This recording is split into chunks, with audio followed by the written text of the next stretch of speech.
Get a live report from Israel. Joining us now from a major hospital in Tel Aviv, NBC News correspondent Kelly Kobiella.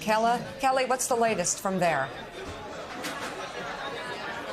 Hi, good morning to you, Mika, and the rest of you there at Morning Joe. We are at the biggest hospital in Israel, and what you're seeing behind me here is a hospital lobby turned into a massive blood donation center.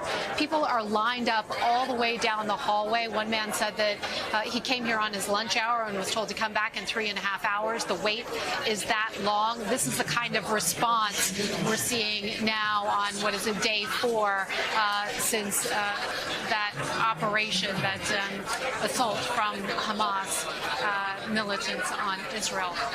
Also at this hospital, interestingly, the CEO tells me that they're preparing for a worst-case scenario, very much on a war footing here.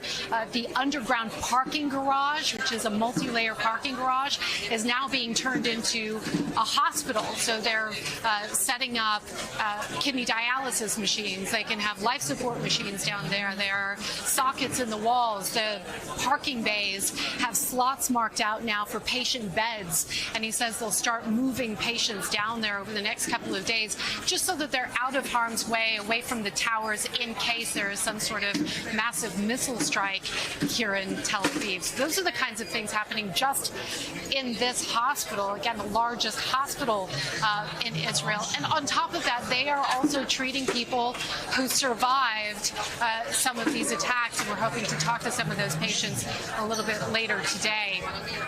Outside, we took a walk around Tel Aviv today. Some stores are starting to open. Some of the cafes are opening. There's hardly any traffic on the streets still.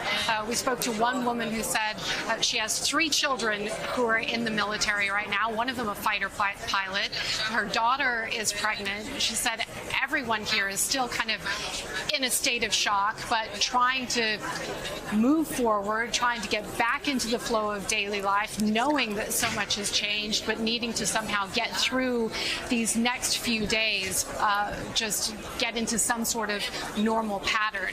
We know things aren't normal. There were air raid sirens in the biggest city in the south just a short time ago. The IDF launched some 200 strikes overnight and into the morning on Hamas and Islamic Jihad sites in Gaza. The situation on the ground in Gaza is incredibly difficult, coming up on 800 people dead there. The United Nations says there are problems in hospitals, that there are problems getting medicine and fuel to supply the generators that keep the hospitals going. So a very difficult situation in Gaza. And then on top of it all, we still have the problem with hostages, the issue of hostages, families still waiting for word on people who are missing, and trying to find any information they can on their loved ones. Mika. NBC News correspondent Kelly Kobiella, thank you so much for your report on the ground there in Tel Aviv.